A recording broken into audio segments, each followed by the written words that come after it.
New insight into a federal investigation that's been going on for months now will soon be determined. The people in this apartment tell us that this dryer caught fire while the couple was watching television. Now, only a day later, the couple still cannot get into their apartment. I'm here outside of the United States Senate building where Congress is set to confirm Judge Kavanaugh's confirmation to the Supreme Court in an hour. The Jollity Boutique is the perfect place to get your Thanksgiving decor, and these plates and napkins will come in hand when you have a house full of people.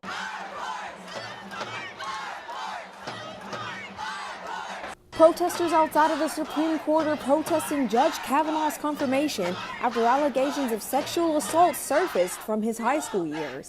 Demonstrators believe that Kavanaugh is unfit to serve on the Supreme Court due to sexual assault allegations that Dr. Ford alleges happened 32 years ago when the two were in high school. Ford alleges that Kavanaugh sexually assaulted her at a high school party before she fought him off and testified before the Senate Judiciary Committee Monday. High school senior Samantha Smith believes Judge Kavanaugh is unfit to serve on the Supreme Court due to Ford's allegations. He's not worthy of it, honestly, in my opinion. Like, as a young woman in this country, I look on the people who are supposed to be my role models as people who are working in government, and that's what I want to study when I get older. And he obviously did this to a woman, and it tells all of us young women, like people on my soccer team, on like all my friends that I'm with, that how he feels about women in our country. The founder and host of Frontline America's conservative syndicated radio show, Ben Bergstrom, believes that there is no evidence that suggests Kavanaugh was a party in the sexual assault allegations that Ford alleges. And I was watching this unfold last week, and it just made me sick. I personally didn't believe Christine Ford's testimony, and I did believe Judge Kavanaugh's. And the attacks that have been thrown at him, and the words that have been said about him and about his family, with zero corroborating evidence, it is a scary place to be in our country if men are automatically guilty and women are automatically believed, and it would be just as scary if those roles were changed. The Senate is set to vote on Judge Kavanaugh's confirmation in 2 hours. If Kavanaugh is confirmed, the court is set to be majority conservative for the next 10 years. Leondra Head reporting from Washington, D.C. A few weeks ago, this woman says that she had an unusual encounter with law enforcement. She ordered food and toys for her cats online. Usually the boxes will just go to the office. This particular time, it was brought to our door, not by a FedEx person, so that was a little strange. She says the package was brought to her door by law enforcement. She said the officers were nice and her boyfriend showed them what was inside the package. She tells News 3 she noticed the officers in the neighborhood a few times before in recent months. Then her neighbor, 30-year-old Romaine Beaumont, was one of 4 people arrested and accused of selling meth and having it delivered to his Virginia Beach apartment.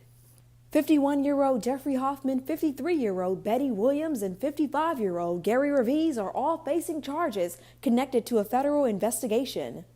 Records state the meth was made in California and shipped to Virginia Beach through the U.S. Mail Service, along with marijuana.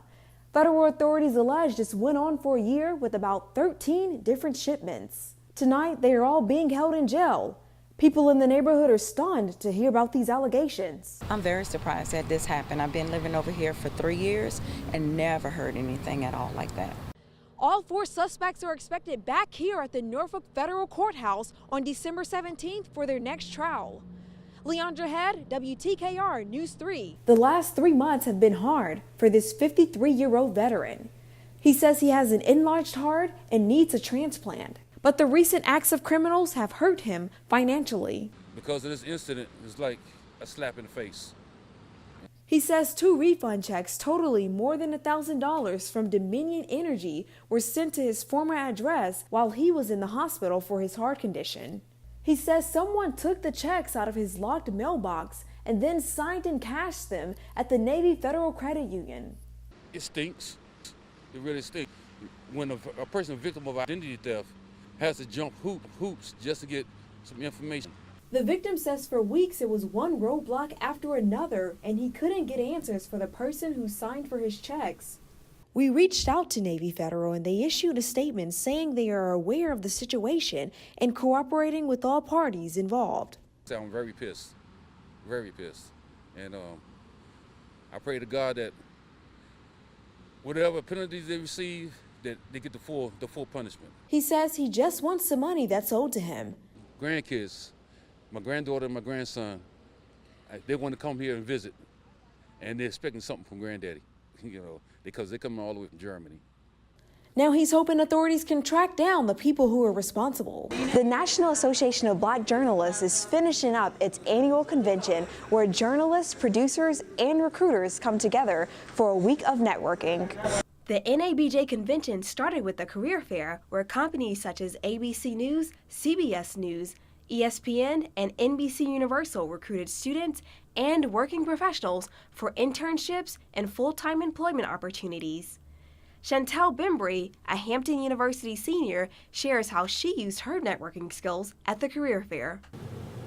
I was excited to talk to a ton of companies. I'm really interested in companies like CBS, NBC Universal, Fox, Cox Media Group. I just really wanted to, and also ABC. And I just wanted to, pass out my resume and network and see where my future takes me with one of those companies in the next couple of months. Convention goers got the chance to learn new ways to cover stories and this current administration from NBC News Specials Vice President Rashida Jones and MSNBC Vice President Yvette Miley. A big part of my focus, in addition to covering the stories and kind of following the bouncing ball, is also working with our leadership and navigating how are we covering an administration that's unlike anything that we've seen before. How are we as a news organization making decisions for these uncertain times, and even just kind of philosophically, where do we stand? The convention finished off with the Salute to Excellence Gala, where MSNBC Vice President Yvette Miley was awarded the NABJ Lifetime Achievement Award. This Lifetime Achievement Award is not about me. It's about us. It's about us being in roles, helping and promoting and covering and caring and being compassionate and understanding that we have stories to tell, stories that must be heard, stories that must be read. CNN White House correspondent April D. Ryan was awarded the NABJ Journalist of the Year Award. I want to thank each and every one of you tonight for this honor. I've been in the business for 30 years, been doing this for 20. Been asking the same questions, but for some strange reason, I can't shake my head.